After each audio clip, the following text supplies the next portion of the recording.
భిన్నంగా I tell one thing. First నాకు story పంపించినప్పుడు నేను విన్న తర్వాత నేను అన్నాను చాలా మంచి story sir. So called casting కూడా చెప్పేశారు. So wonderful casting. But the problem is ఇందులో చాలా నాటకాలు ఉంటాయి. సో కంప్లీట్లీ ఇది ఈ టైం పీరియడ్ కాకుండా ఇంకో టైం పీరియడ్. సో ఈ టైంలో నాటకాలు ఎవరు చూస్తారు అదంతా ఒక డిస్కషన్ వచ్చింది. ప్లస్ నాటకాలు అనగానే ఎవ్రీబడి నోస్ దట్ మనం గ్రాంధికం మాట్లాడాలి. Language is not regular language. ఆ గ్రాంధికం మాట్లాడేంత యాక్టర్స్ ఎవరున్నారు? దెన్ సార్ నాకు అసలు మీకు గుర్తుందా సార్? సార్ ఛాంబర్లో నేను ఇంత కూడా ఎప్పుడు మీతో మాట్లాడలేదు. I think this the first time. So sir నాకు ఛాంబర్లో ఒకటి చెప్పారు. సో మ్యాగీ మీకు స్టోరీ నచ్చిందా అన్నారు. ఈయన సార్ ఇంత సాఫ్ట్గా ఉండరు, it's completely boss. So I was very afraid. మీకు స్టోరీ నచ్చిందా అన్నారు. సార్ చాలా బాగుంది sir, it's a very vast, చాలా బిగ్ స్టోరీ. మీకు యాక్టర్స్ నచ్చారన్నారు. సార్ అది గ్రాంధికము నాటకాలు ఉన్నాయి. సో నేను మీకు ఒక సూపర్ స్క్రిప్ట్ ఇచ్చాను, మీకు ఒక సూపర్ యాక్టర్ని ఇచ్చాను, నటకిరీటి గారిని. మీరు నాకు సూపర్ కంటెంట్ అవుట్పుట్ ఇస్తారా? That is a question you asked me sir. So then అప్పుడు నేను అడిగాను సార్, యాక్చువల్లీ ఇందులో చాలా గెటప్స్ ఉన్నాయి, చాలా స్టేజెస్ ఉన్నాయి, చాలా మేక్ ఓవర్ చేయాలి. అండ్ దీంట్లో CG VFX I explained in a very detail way. So మనకి వెబ్ సిరీస్ అనగానే అందరికి తెలిసే there is nothing to hide that there is a limited particular budget ఉంటుంది. దేనికైనా ఒక లిమిటెడ్ పర్టికులర్ బడ్జెట్ ఉంటుంది, ఒక లిమిటెడ్ డేస్ ఉంటాయి. సో దాంట్లో ఇదంతా అచీవ్ చేయాలంటే ఇది ఒక సింగిల్ డైరెక్టరు, ఒక కెమెరామెనో, ఇంకెవరో చేసే ఫీట్ కాదు. So definitely it's a completely టీంలో పనిచేసే నా లాస్ట్ ఏడి మనీ నుంచి లాస్ట్ డిపార్ట్మెంట్ వరకు అందరూ కలిసి పనిచేశాను. If everybody loves it the same వే నేను లవ్ చేసినంత లవ్ చేస్తేనే ఇది ఆ పర్టికులర్ టైం పీరియడ్లో అవుతుంది. అండ్ మోర్ దెన్ అందరికన్నా ఎక్కువ లవ్ చేసిన వ్యక్తి సార్.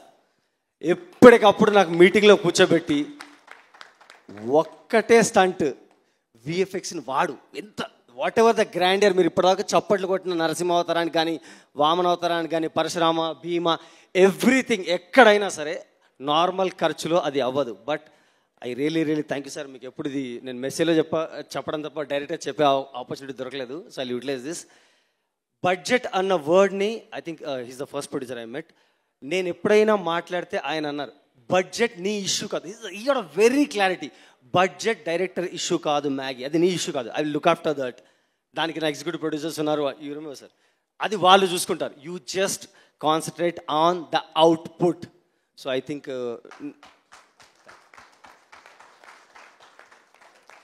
అండ్ లాస్ట్లీ ఇంత నాటకాలు వేసుకోవడానికి మళ్ళీ మనకు 5 దశాబ్దాల నుంచి మనకి మన ఇంట్లో మనిషిగా ఉన్న రాజేంద్ర ప్రసాద్ గారు ఎలా సూట్ అయ్యారో ఎగ్జాక్ట్లీ ఆయనకి కౌంటర్ కూడా కావాలి. అంతే కౌంటర్, అంతే ఫోర్స్ఫుల్ కౌంటర్ కావాలి. ఆయన ఎలాగైతే చెప్పారో 2 faces Sriram sir and Rajendra Prasad sir, but the same way 2 forces, actually I call it 2 forces. That's what collide over there. So ఆ రెండిటి మధ్య ఘర్షణే ఈ హరికథ. సో ఆ రంగాచారికి ఒక విరాట్ అంత టైకూన్ కావాలి. Definitely it's not about age, it's a brain game. So definitely luckily ఇంకెవరో ఇందాక అన్నారు, నేను చిన్నప్పటి నుంచి ఆ వర్డ్ అయితే నేను వాడిన. I love this guy. ఆయన better who ever ask that. బయటకు వచ్చి సార్ డైట్ అడగండి, I know that, I know his diet.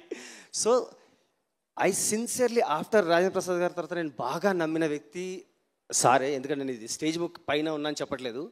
చాలాసార్లు నాకు గుర్తుంది, ఒక కంటిన్యూటీ ఉంటుంది చెవిలో. ఆయనకి రైట్ ఇయర్లో ఒక చిన్న ప్రాబ్లం ఉంటుంది. దట్ ఈస్ వేర్ సినిమా ఒక ట్విస్ట్లో ఉంటుంది.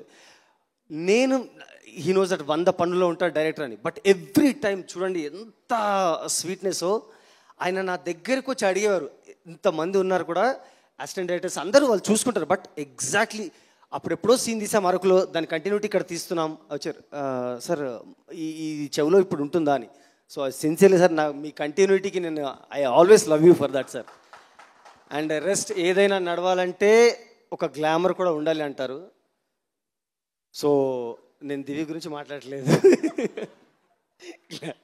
సో బిలీవ్ మీ, నాకు దివి ఆడిషన్కి వచ్చినప్పుడే చూశాను.